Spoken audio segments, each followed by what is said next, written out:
Dans le cadre de votre rendez-vous art et création, nous recevons Charlotte Is, colleuse de papier, auteure-interprète de poésie. Une interview réalisée par Laurence Duquesnoy. Bonjour Charlotte. Bonjour Laurence. Charlotte, vous êtes née lors d'un joli mois d'avril à Saint-Omer et vous êtes la 12e enfant d'une famille. Sur combien ? De 14 enfants. 14 enfants. Ouais. C'est une grande famille déjà. Oui. Est-ce que c'est facile de trouver sa place dans une telle famille ? Trouver sa place. Alors, singulièrement en tant que personne, c'est toute une histoire. Par contre, on existe dans un groupe qui avance, qui chemine, qui vit le quotidien et qui fait tout pour qu'on ne manque de rien. Enfin, oui, 12e d'une famille de 14 enfants, c'est quelque chose qui est un peu particulier quand même, ouais. Et vous aussi, vous avez fondé une grande famille ? C'est souvent non. non, moi j'ai 2 filles, c'est bien. C'est mes petits trésors, c'est mes plus jolis portraits. Alors à la question, moi je connais un petit peu la réponse. La question qui a semé la petite graine de l'art dans votre cœur, la réponse est votre famille. Alors expliquez-nous un petit peu, c'est particulier quand même. Ah oui, c'est parce que moi je viens d'une famille d'artistes. Voilà. Je viens d'une famille. Alors on n'était pas assez en fait, je pense, pour mes parents 14, c'était pas assez. La maison était toujours ouverte à des artistes, mais plutôt des musiciens et des choristes, puisque mes 2 parents étaient chefs de chœur, donc de chorale à chœur-joie à Saint-Omer à l'époque. Et ils ont même fondé la chorale à chœur-joie à Saint-Omer avec César Geoffrey. Et donc ça chantait beaucoup à la maison, il y avait beaucoup de musiciens. Mes parents ont participé au festival culturel avec Vincent Tavernier à Saint-Omer. Et du coup, on hébergeait des musiciens, les musiciens venaient héberger chez l'habitant. Donc chez nous, il y avait beaucoup de musiciens de passage. Et moi-même, je suis montée très vite sur scène parce qu'on avait besoin d'une petite pieuse anglaise pour faire une opérette, Le Petit Ramoneur. J'ai joué dans Le Petit Ramoneur, par exemple, quand j'étais petite. Et puis ensuite, j'ai joué dans La Belle Hélène, adolescente. Donc voilà, j'ai toujours pratiqué ça, mais moi, de façon amateur. Voilà. L'art avait une grande importance dans la famille d'où je viens, ça c'est sûr. Oui, vous avez été baigné dans ce milieu, donc ça peut aussi expliquer que maintenant, vous-même, vous êtes une artiste. Mais je m'y perds un petit peu dans votre formation, parce qu'on parle de danseuse, vous êtes danseuse, psychologue, art-thérapeute, autrice, pardon. C'est ça. En fait, ça a été tout un cheminement.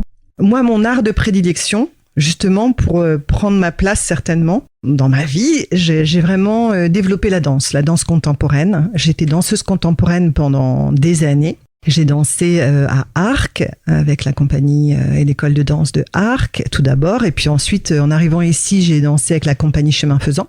Et puis, c'était vraiment mon domaine de prédilection. Je ne sais pas dessiner, je ne sais pas peindre. Donc, je n'étais pas du tout dans l'art plastique. Mais en fait, quand je suis devenue psy, j'ai eu envie de développer tout un pan de ma vie professionnelle et de ma proposition à mes patients, en institution ou en libéral, les adultes, les ados, les enfants. J'ai eu envie de proposer des endroits de soins sans les mots. Et donc avec la danse, avec le conte, avec l'argile, avec du coup l'art plastique. Et je me suis évidemment beaucoup formée, puisque moi j'étais pas trop plasticienne, comme on dit qu'on est plasticienne quand on fait des choses avec des matériaux. Et donc je me suis beaucoup formée, et en fait c'est en me formant que je suis devenue une artiste plasticienne. Et j'ai rencontré notamment dans ces formations différentes médiations donc artistiques. J'ai beaucoup aimé travailler avec les marionnettes. Alors on fabrique sa propre marionnette, mais avec des bouts de ficelle. C'est vraiment chacun trouve les matériaux qu'il a envie d'utiliser pour sa propre marionnette. C'est magique. J'aimais beaucoup mon travail. Et j'ai travaillé aussi avec l'argile, avec les couleurs. Et en fait, je suis tombée amoureuse pendant ces formations d'une technique un peu particulière qui est le collage. Donc le collage, moi qui ne sais ni dessiner ni peindre, ça m'a ouvert les portes d'une expression et d'une autorisation à créer en fait, Ce que je conseille à toutes les maîtresses qui cherchent des techniques pour les enfants pour qu'ils puissent s'exprimer, vraiment le collage, ça désinhibe, ça rassure, c'est quelque chose, moi en tout cas, qui m'a rassurée dans la créativité et dont je me suis emparée en fait. Et voilà, donc voilà ma rencontre en coup de foudre pour... le collage et qui fait que de formation en formation je me suis vraiment pas spécialisée mais je me suis vraiment spécialisée dans ce domaine-là et plus particulièrement dans les portraits.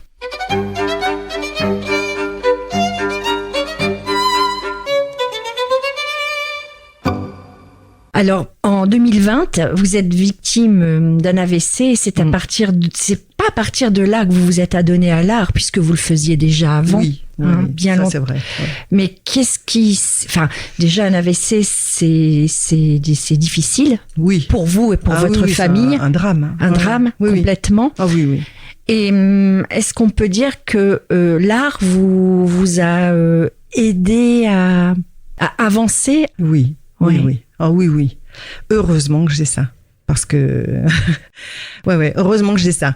Parce que en fait, cet AVC, donc un AVC, c'est donc c'est un accident vasculaire cérébral, donc qui arrive vraiment sans en prévenir, ou pas, mais en tout cas, ça arrive. Quand ça arrive, c'est comme ça. Comme son nom l'indique, c'est un accident. Et qui laisse une cicatrice dans le cerveau et qui fait des dommages irréversibles. Alors heureusement, le cerveau a une plasticité et des choses s'apaisent, des choses se reconstruisent. Le cerveau, c'est une machine vraiment extraordinaire, heureusement, mais qui laisse quand même des choses irrémédiables. Et par exemple, moi, je ne peux plus travailler. J'ai réessayé de travailler après mon AVC, bien sûr. J'étais très accompagnée par mes médecins de travail, etc. Parce que j'adorais mon travail. Mais voilà, j'ai dû faire le deuil et je fais encore le deuil. Un deuil, c'est vraiment quelque chose, je pense, qui est long à faire. Et suite à un AVC, il y a de la rééducation. C'est-à-dire qu'il faut se remettre en mouvement puisque la perception du corps est séparée en deux dans un AVC. Si vous avez une cicatrice à droite, c'est le côté gauche qui est atteint. Si vous avez une cicatrice dans l'hémisphère gauche, c'est plutôt le côté droit du corps qui est atteint. Enfin, voilà. Et donc, il y a besoin que des connexions se refassent. Il y a besoin d'une rééducation qui est plurielle. Il y a besoin d'un accompagnement psy aussi. Enfin, parce que c'est un trauma. Bon. Et du coup, il y a aussi quelque chose qui est important dans un AVC, c'est l'auto-rééducation. C'est quelque chose, il faut prendre en main aussi son quotidien. Et du coup, moi, dans la première année, c'est vraiment très difficile. J'ai vraiment bavé, j'en ai bavé vraiment avec cette cicatrice-là qui me faisait vivre des choses terribles. Et du coup, j'ai envie de dire, après la première année, parce que la première année, c'était pas trop ça, mais après ça, j'ai laissé la place à l'art dans ma vie. En fait, spontanément, comme j'étais formée à ça, je pense que naturellement, je suis allée chercher l'art pour non seulement continuer mes portraits, puisque j'avais déjà fait des portraits. Oui. Donc, j'avais déjà fait quelques portraits. Donc, je me suis dit, je vais réessayer. Donc, je continuais. J'ai refait des portraits de Frida Kahlo, parce que ça, c'était vraiment un plaisir, et c'est très doux pour moi de faire ça. Évidemment, je l'ai fait différemment, de façon plus espacée. La concentration est difficile, c'est très fatigant. Donc je fais ça à mon rythme. Et puis j'ai osé montrer ma collection de portraits. Et du coup, elle a été exposée en 2021, l'été 2021, à la Chartreuse pour la première fois. Et ça a ouvert la porte à quelque chose qui n'était pas du tout prévu, c'est-à-dire ça a ouvert la porte à des rencontres avec un public qui m'a posé des questions sur pourquoi Frida Kahlo, pourquoi le collage, pourquoi les fleurs, parce que mes portraits sont faits avec des fleurs de papier. Et je savais pas quoi dire. Moi, j'avais fait ça de façon émotionnelle, instinctive. Je n'avais pas fait ça. Il y a des artistes qui passent par l'intellect pour faire des choses. Moi, je passe par ce qui me plaît. Donc pour moi, j'adorais les fleurs, les couleurs. J'adore les couleurs. Et il y avait des très belles photos de Frida Kahlo. Oui. Donc j'ai eu envie mais je crois que j'ai eu envie de me réparer à travers elle. Enfin, j'ai pris des photos d'elle et je les ai agrandies. Voilà, j'avais appris une technique, là, pour le coup. Et donc, j'ai agrandi ces photos que j'avais d'elle en noir et blanc sur le net. Et je me suis amusée comme ça à les remplir de fleurs, en fait. Et à faire les ombres, les yeux, la bouche, le nez, etc., les oreilles, les boucles d'oreilles, avec des fleurs. Oui. Et du coup, comme le public a vu mes œuvres, il m'a appris à regarder mes œuvres, parce que moi, j'avais pas conscience trop de ce que je faisais. Enfin, moi, j'étais fan, j'adorais mes tableaux, mais voilà, c'est un peu comme mes bébés. Et on est tous fans de nos bébés, c'est toujours les plus beaux. Mais du coup, le public m'a quand même posé des questions. Je me suis dit, mais mince, quand même, bon, je suis psy, j'adore mettre du sens dans ce que je fais quand même. Et voilà. Donc je me suis dit, bah tiens, bon, j'avais ces questions dans la tête. Et j'ai une amie qui m'a prêté le journal intime de Frida Kahlo, au fait, parce que tout le monde, comme vous, je sais Laurence, tout le monde m'offre des choses de Frida Kahlo, parce que je sais que vous êtes fan. Ah, complètement. Et elle m'a prêté un livre en espagnol. Et du coup, j'ai demandé à une amie, vraiment très sensible, je lui ai demandé de me lire les mots espagnols de Frida Kahlo, parce que je voulais comprendre ce qui me reliait à elle. Et en faisant ça, je me suis découverte moi-même, en fait. Donc, j'ai pu mettre des mots sur des choses que j'avais jamais mises en mots de moi. Ça a mis en lumière des choses, des ressources aussi. La force qu'elle a, sa liberté de s'autoriser à créer. Je trouve que cette femme avait une liberté incroyable. Ma rencontre avec cette femme, mais qui est morte, n'est plus là, donc c'est vraiment du fantasme. C'est quand même une relation qui m'a aidée à trouver des ressources, à écrire des textes et à oser les partager en public. Et aujourd'hui, j'ai envie et je monte sur scène avec un percussionniste parce que j'écris en rythme. Et un percussionniste m'a rejoint pour travailler mes textes et c'est vraiment chouette de faire ça avec un percussionniste. Et une amie a pris des photos du livre de Frida Kahlo et du coup, dans le spectacle, on s'immerge dans les pages de Frida Kahlo avec mes mots à moi et mon histoire à moi avec ce que ça m'a apporté, cette rencontre et mes portraits et le drame de ma vie qui a bouleversé ma vie. Enfin voilà, donc voilà, j'espère que c'est un peu plus clair de ce cheminement artistique. C'est vrai qu'il est un peu foisonnant. Puisqu'avant j'étais juste danseuse, je suis devenue plasticienne avec mon métier et puis pour les autres et puis c'est venu pour moi m'aider et je suis devenue auteure de poésie, mais jamais j'aurais imaginé devenir auteure de poésie et ni monter sur scène comme ça avec mes propres textes. Et donc voilà, ça chemine avec l'art aujourd'hui et heureusement ça m'aide à rester positive, à trouver les ressources quand je souffre parce que j'ai des douleurs neuropathiques, les séquelles de l'AVC sont toujours là. Et donc il y a des jours avec, des jours sans, j'ai des symptômes et des séquelles qui sont les séquelles un peu traditionnelles de l'AVC. Donc c'est par exemple la fatigabilité. Je suis très fatigable, vraiment. Et alors, c'est vraiment comme un burn-out, sensitif. Donc, c'est ouf. Donc ça, c'est chronique. J'ai des douleurs neuropathiques parce que ma cicatrice, c'est un endroit du cerveau qui donne des douleurs neuropathiques. Et ça, c'est vraiment très difficile à gérer. Donc, on a besoin de traitements. On a besoin de techniques de soins, comme la sophrologie, les massages et tout ça. Vraiment, il faut que ce soit une rééducation plurielle. Heureusement, je suis bien entourée. Enfin, voilà. Et puis des hémiparésies, c'est-à-dire qu'une perception du corps erronée, le corps coupé en deux, un peu à la Picasso, enfin, voilà, ou à la Dali, un corps qui s'affaisse d'un côté, enfin des perceptions qui mettent des alarmes dans votre quotidien. Et ce qui est incroyable, c'est que on ne s'habitue pas en fait. On ne s'habitue pas et des choses s'apaisent, oui, parce que vraiment des choses s'apaisent et heureusement, mon Dieu. Mais il y a toujours des séquelles. La cicatrice sera là de façon irrémédiable. Donc voilà, c'est bien d'avoir. Alors moi, c'est l'art. Je pense que d'autres, ce sera le jardin, la cuisine. Voilà, des espaces pour créer, pour se faire du bien, pour se porter vers le haut et aussi rencontrer. Grâce à ça, je vous rencontre. Voilà. Grâce à ça, je fais des émissions de radio. C'est pas merveilleux. C'est un peu de voir le côté plein du verre. Enfin, voilà. Oui, tout à fait.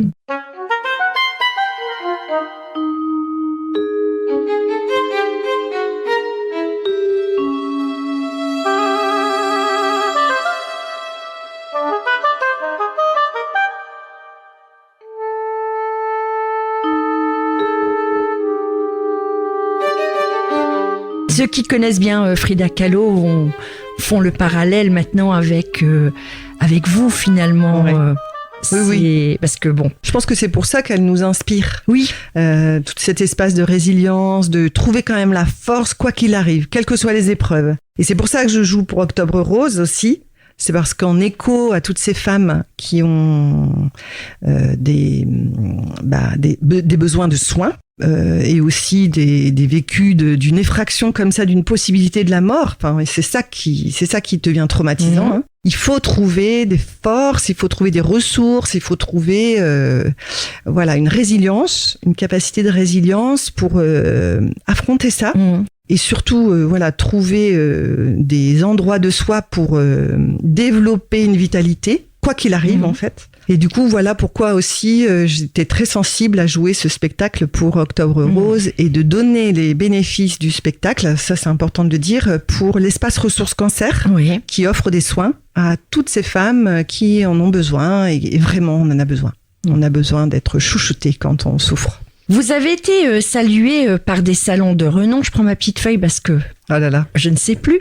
C'est vrai. Le Salon des artistes français à Paris, le Salon international de portrait à Bastille et au Salon des beaux-arts de Corneille en Parisis, où vous avez reçu pour l'un des prix du public et pour l'autre le prix des autres techniques. Alors ça fait quoi d'être connu par ses pairs ? Eh ben, c'est vraiment chouette. Ouais. C'est vraiment...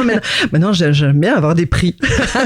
Mais j'aurais jamais imaginé avoir ça. Enfin, c'était pas du tout... moi, je n'ai pas fait les beaux-arts. Moi, j'ai vraiment développé mon art dans des espaces d'art-thérapie. Donc, c'est pas du tout... quand j'ai eu ça, déjà, ça a été vraiment une surprise. Et une reconnaissance aussi de ce que moi j'ai vécu en le faisant, c'est-à-dire que de partager ça avec d'autres, c'est génial, c'est vraiment vraiment émouvant, et de recevoir des prix et notamment dans un salon des beaux-arts comme Corneille en Parisis, qui est quand même un salon assez prestigieux, et d'être exposé au Grand Palais éphémère à Paris, c'est quand même pas rien, mais en fait quand j'ai postulé, je ne le savais pas. Donc, comme je dis, aux innocents, les mains pleines. C'est-à-dire que je savais pas que c'était prestigieux. C'est en fait en allant chez un antiquaire qui m'a dit, mais j'aimais bien un tableau. Puis pour la petite anecdote, il m'a dit, mais cette peintre, elle a exposé au Salon des artistes français. J'ai dit, mais pourquoi vous dites ça ? Parce que c'est quand même très prestigieux. J'ai dit, ah bon ? J'y vais dans 15 jours. Elle me dit, quoi ? Je dis, mais oui. Donc, voilà comment ça s'est fait, en fait. Et tant mieux. Enfin, c'est super. Oui. Comme ça, j'ai pas d'enjeu. C'est clair. Merci. On en a déjà assez, là. Donc, heureusement que ça s'est fait comme ça. Mais maintenant que je découvre ça, je me dis, bon, oui, pourquoi pas, j'aurai ma petite place dans le monde de l'art. Voilà, c'est sympa. C'est très sympa. Oui. Alors, votre technique, c'est le collage. C'est compliqué quand même parce que le collage, il faut... Moi, j'ai vu, je suis allée à l'exposition, je suis allée au vernissage, à la confiserie. Oui, on s'est rencontrés. Et j'ai vu les tableaux, les portraits de Frida. Là, je ne veux pas parler de Frida, sont magnifiques et très expressifs. Alors, comment on fait c'est compliqué quand même. Oui, enfin... Pas pour moi, c'est bizarre. Hein. C'est vraiment comme si ça m'était un peu tombé dessus. C'est un talent que je connaissais même pas de moi-même. Enfin, je sais pas si on peut même dire un talent. C'est une façon de faire. Mais je crois que d'avoir été formé à différentes techniques, parce que quand vous êtes formé à la marionnette, vous apprenez le regard de la marionnette pour qu'elle soit vivante quand on la met en mouvement comme ça. Voilà. Donc je pense que ça m'a aidé. Et vraiment le lâcher prise. C'est-à-dire que je n'avais pas d'enjeu, justement. C'était pas du tout pour les montrer. Donc, moi, je ne vivais que du plaisir à faire ça. Et surtout, c'était très doux.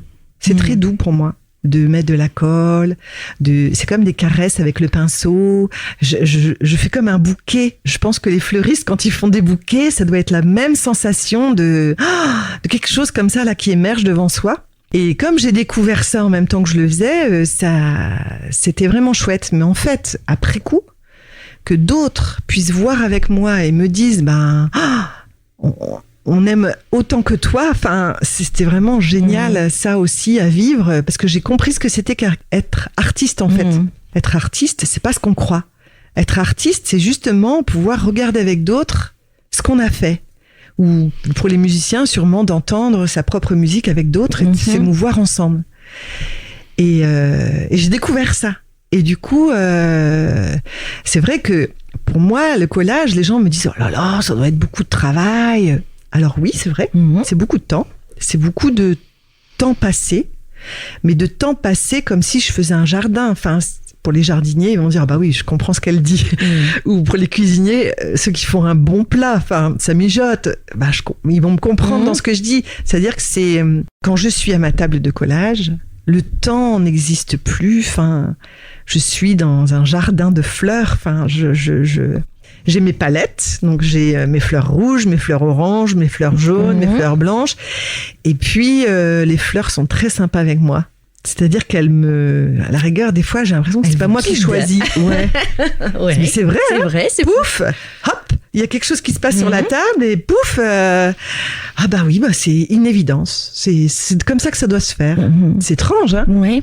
Et c'est vraiment c'est très agréable à vivre. Mais oui, c'est du temps. Oui, c'est du travail, même si c'est très agréable à vivre. Oui, je mets 1 mois à faire un portrait parce que j'ai besoin encore plus maintenant. J'ai besoin de temps et j'ai besoin que ce soit un plaisir, en fait. J'ai besoin de... Oui, il faut que ça reste vraiment... Oui. Si je sens que ça bloque, que je trouve pas mes trucs, enfin, ça va pas, ça me plaît pas, j'arrête. J'arrête, je vais me promener ailleurs. C'est que c'est pas le moment. On laisse poser, reposer, et puis on prend. Voilà. Ah oui. Oh, voilà. Parce qu'on a déjà assez de tracas dans la vie, il n'y a pas besoin de s'en rajouter. Donc, voilà, je laisse. C'est pas... Et puis le lendemain, je réessaye, et puis hop, ça s'embrique, ça se... Par bonheur, ça me plaît, ça se fait tout seul, en fait. Bon, voilà.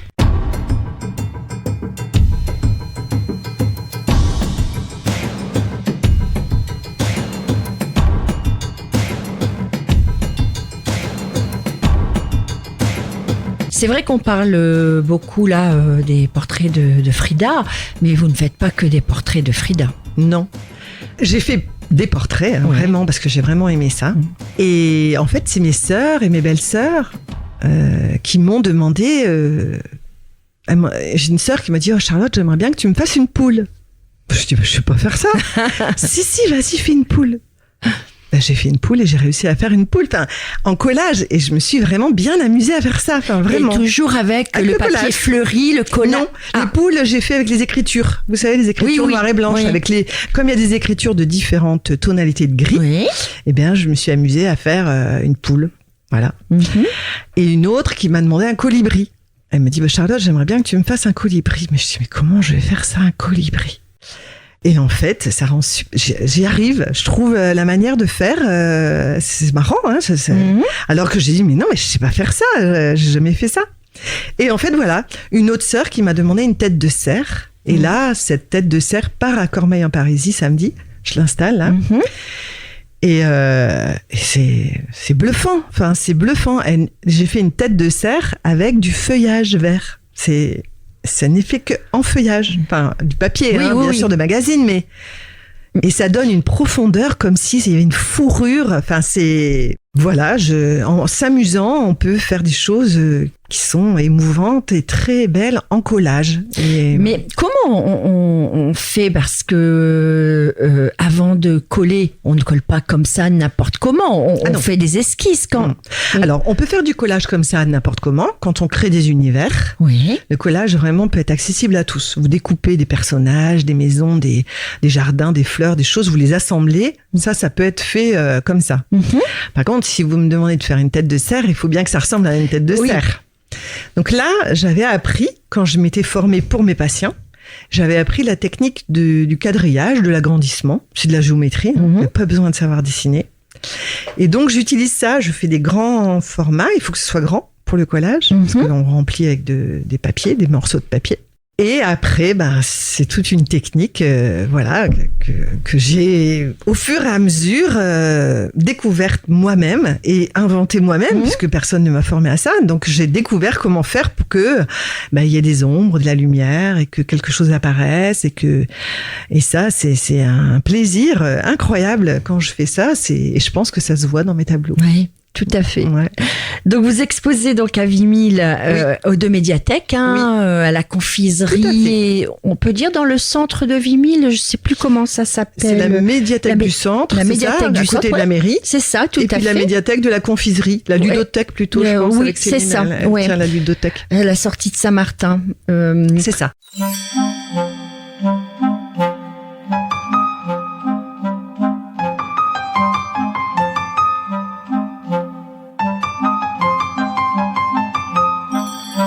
Et donc vous exposez jusqu'au 18 octobre. Oui. D'accord. Ça, ce sont pour les expositions. Mais comme on disait tout à l'heure, vous êtes quand même une artiste plurielle puisque vous ne faites pas que des collages, vos tableaux en collage. Vous faites également, vous interprétez, vous êtes auteur. Justement, on va en parler un peu plus longuement d'un spectacle. Il y a un spectacle qui va se jouer le 4 octobre à 20h30 à la confiserie. Et vous l'avez dit, c'est dans le cadre d'Octobre Rose, Oui. puisque une partie des bénéfices sera reversée au centre de recherche. À l'espace ressources. Espace ressources Cancer. voilà. Du littoral. Tout à fait. Alors, parlez-nous de ce spectacle. Eh bien, en fait, ce spectacle, c'est une histoire de rencontre. Ce sont mes textes, ce sont des textes que j'interprète en rythme, avec un percussionniste, et puis avec une sorte d'immersion, avec une vidéo derrière nous. Ce sont des textes de poésie, vraiment. L'idée, c'était de faire la place aux histoires, à l'imaginaire et aux mots, et de mettre de la poésie dans tout ça, un petit peu comme quand j'ai fait mes tableaux. Et ben là, c'est autrement, c'est-à-dire que c'est avec des mots, et je raconte au public toute cette histoire de cette rencontre avec Frida Kahlo qui m'a permis de me rencontrer moi-même et de me réconcilier avec des espaces de moi-même, et notamment avec mon père qui en fait m'a beaucoup manqué dans ma vie. Et je n'avais jamais réussi à mettre des mots là-dessus. Je le sentais, parce que j'ai fait beaucoup de thérapie avant d'être psy, pour moi-même, mais je n'avais pas fait cette réconciliation en fait avec cette partie de moi, et grâce à mes tableaux qui sont le miroir de mon âme, c'est ça le titre de mon expo. Tout à fait.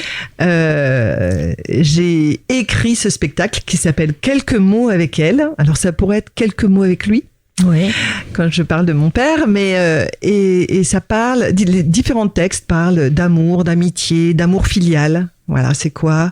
Des doutes, des manques, mais aussi c'est très optimiste. Ce sont des textes très optimistes. Ce sont des textes aussi qui parlent de résilience, de viva la vida. Voilà, qui parlent de force de vie, qui parlent d'oser. Voilà, qu'est-ce qui se passe si on ose? Voilà, il y a un texte là-dessus. Et si on osait, ça s'appelle. Donc voilà. Et ça se termine dans une fête par Viva la vida. Mais aussi, j'adore les mots. Il y a un texte qui s'appelle J'adore les mots. Voilà, donc en même temps, on traverse différents textes avec différentes émotions. Mais toujours dans une finalité qui est d'avoir la pêche et d'avoir cette idée de vivre à la vida bien en nous et surtout ensemble. Voilà. Donc c'est un spectacle qui dure 1 heure et le public nous dit, parce qu'on l'a joué plusieurs fois déjà de façon différente. Fois, non. On a commencé à le jouer au sein de mes expos, en fait, sans percussion. Je lisais mes textes et en fait, c'est le public qui m'a dit, mais Charlotte, c'est tes textes, mais magnifiques. Enfin, il faut que tu continues ça. Du coup, j'ai osé, pour le coup. Et je me suis autorisée à rêver de ça, et on m'a fait rencontrer le percussionniste Frédéric Storti, qui est connu sur 8000, il fait des ateliers de percussion, il est prof de percu, enfin voilà, et qui m'accompagne vraiment d'une façon très chouette sur scène, parce que c'est vraiment, les mots restent centraux dans ce spectacle, les histoires et la poésie vraiment, mais en rythme, c'est en rythme. Alors c'était un peu compliqué de trouver qu'est-ce que c'était que ce spectacle ? Est-ce que c'est un concert de poésie parlée ? Donc c'est un concert mais pas chanté. Est-ce que c'est une lecture de poésie mais c'est interprété puisque je danse mes mots ? Alors du coup c'était vraiment compliqué de trouver la case pour nous mettre voilà. Donc bon, ça c'est l'histoire de ma vie, les cases, hein. Je suis toujours à côté, bon bah voilà, je sais pas. C'est un moment de poésie en tout cas, vraiment chouette à vivre.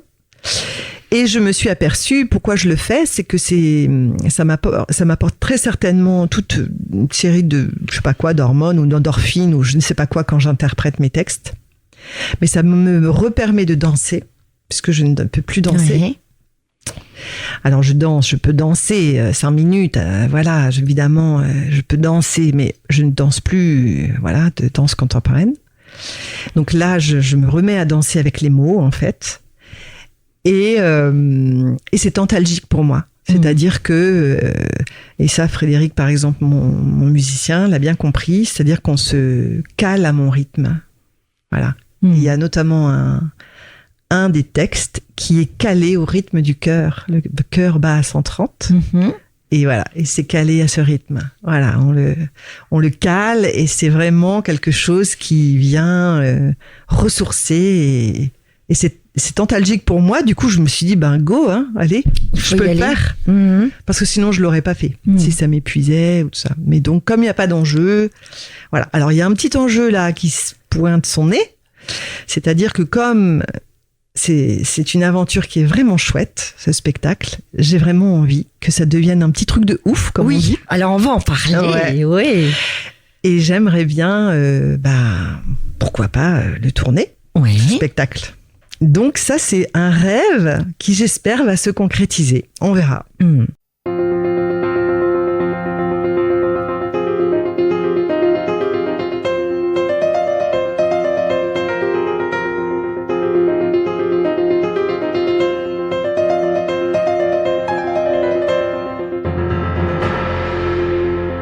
Vous nous parliez, pas aujourd'hui, mais lorsque nous vous avons rencontré, je vous ai rencontré à Vimille, du Festival d'Avignon. Bah oui. Alors en fait, comme ce spectacle a mis 3 ans à se construire, hein, vraiment, ça s'est fait très progressivement. Au début, moi, je lisais mes textes dans mes expos. C'était pas du tout prévu pour monter sur scène, en fait.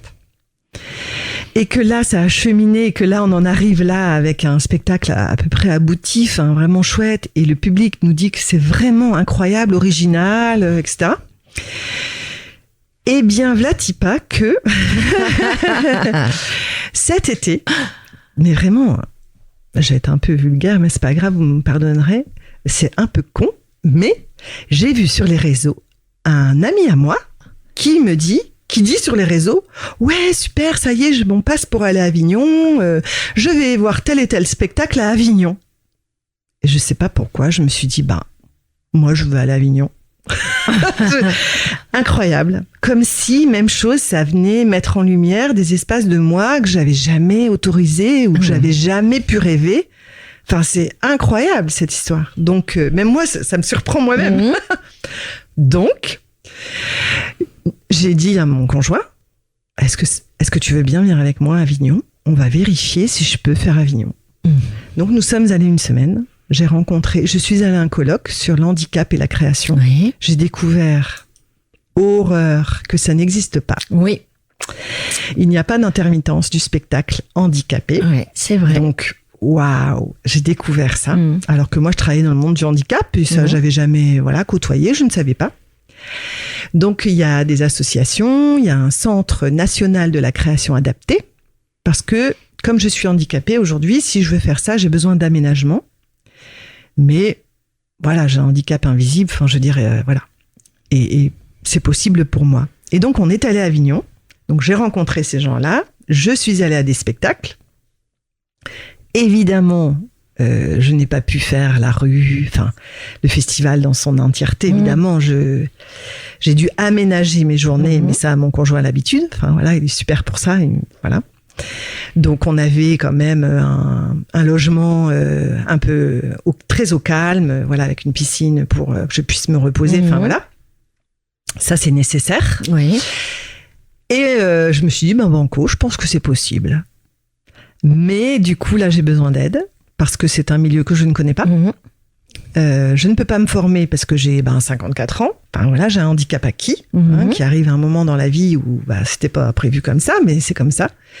Et je ne connais pas trop le monde du spectacle, donc je ne sais pas comment ça fonctionne. Mais j'ai un peu peur de rien. Quand il vous arrive un truc comme ça, faut y aller. Oui. Donc là, je vais aller bientôt rencontrer quelqu'un là-bas, de la Maison de la Poésie. Voilà, je vais rencontrer des gens, voir si ce projet est réalisable, comment, où, quand. Voilà, je vais aller solliciter. Alors, il y a une association qui porte mon projet, qui est l'association Artema, avec laquelle j'expose.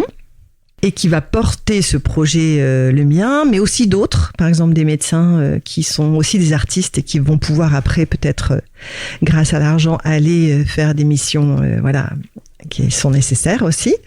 Donc cette association Artema va développer des projets comme ça avec l'art, et notamment mon projet qui s'appelle du coup Un petit truc de ouf, parce que je me suis dit moi mon petit truc en plus c'est les séquelles de l'AVC, c'est ce handicap acquis qui est un handicap invisible mais qui est bien invalidant tous les jours. Donc voilà, donc comme j'ai besoin d'aménagement, c'est un peu bête à dire, mais j'ai besoin d'argent, donc de mécénat, et pourquoi pas des sociétés, des gens qui vont nous aider, ou voilà, on verra bien comment ça va fonctionner, mais de bénévoles aussi. On a besoin de bénévoles à l'association. On a besoin d'adhérents pour nous suivre dans ce projet. Et donc, je suis en train de faire sur mes réseaux 10 vidéos pour parler de l'AVC déjà, parce que mine de rien, j'étais psy, c'était mon expertise, le cerveau, le corps et les soins, voilà. Donc, j'ai décidé de faire 10 petits podcasts sur mes réseaux pour expliquer, pour aussi participer à faire connaître ça, l'AVC, mais aussi dire que, il peut y avoir une vie après l'AVC, et il peut y avoir aussi des ressources formidables dans la créativité et par l'art. Il y a le sport, handisport, mais il devrait y avoir aussi handi-art, handi-culture, parce que quand quelqu'un se met à être créatif, il développe un soin aussi pour lui-même, il développe un épanouissement personnel qui est très important. Dans mon métier d'avant, je faisais ça. J'assistais, d'ailleurs, je travaillais à l'ERC, j'avais animé des ateliers d'écriture. Donc voilà, alors aujourd'hui je pourrais pas le faire avec toute mon énergie parce que si je veux monter sur scène, je peux pas tout faire. Donc malheureusement, je suis très frustrée de plein de choses. Mais du coup, voilà, il y a ce projet qui émerge. Donc je suis enchantée de parler là. Je savais pas que c'était prévu de parler de ça, mais du coup, je suis très contente. Voilà, s'il y a des gens qui sont intéressés à nous rejoindre pour ce projet, pourquoi pas. Enfin voilà, je vais solliciter la MDPH, qui est la Maison du Handicap. Je vais solliciter évidemment la DRAC, le Conseil régional, tout ça, pour leur dire coucou. Il faudrait que ça existe plus. Aidez-nous, aidez-moi. Pourquoi pas Philippe Croison. Tout à fait, oui. D'aller le rencontrer, lui dire handisport c'est bien, mais handiculture ça serait chouette aussi que ça existe. Oui. Il peut y avoir des projets parce que moi je ne peux pas faire par exemple, je pourrais pas faire du sport. Je suis neurolésée et pour moi ce serait trop compliqué. Mon corps est vraiment meurtri. Donc, mais par contre, l'art, pour moi, c'est possible. C'est-à-dire que vraiment, et je pense que ça apporte autant que le sport. C'est-à-dire que c'est différent, ça apporte pas les mêmes choses au même endroit, mais ça permet vraiment, je pense, des défis et un soin et des endorphines et voilà, des challenges qui sont à réaliser et qui peuvent vraiment apporter. En tout cas, moi, ça m'apporte. Alors, si ça peut inspirer d'autres, tout à fait. C'est aussi ça l'idée, c'est-à-dire que c'est de rendre partageable quelque chose que j'aurais pu faire toute seule, sans dire à personne que j'aurais pu aller faire Avignon sans faire tout ça et sans en parler autant avec l'AVC et le handicap. Non, je pense que c'est bien aussi parce que en fait, et là aussi c'est les autres qui m'ont dit mais Charlotte, c'est inspirant ce que tu fais. Je dis ah bon? Moi je sais pas, quand on est dedans, on sait pas trop. Donc je me suis dit si ça inspire d'autres aussi. pourquoi pas, enfin, ça peut engendrer des belles rencontres. Et puis aider beaucoup de personnes. Hein. Et puis aider d'autres qui n'osent pas. Ouais, voilà. Et ben pourquoi pas. Enfin voilà, pourquoi pas à un petit niveau. C'est chouette de mettre en place des choses. Donc voilà les projets. Donc le 4 octobre et puis la suite. Donc voilà. Et on se reverra bientôt sur Transat pour la suite. Ah génial, ça serait chouette.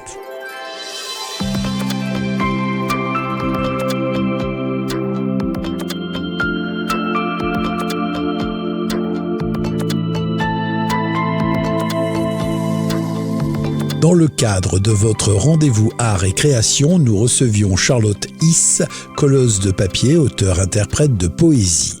Une interview réalisée par Laurence Duquesnoy.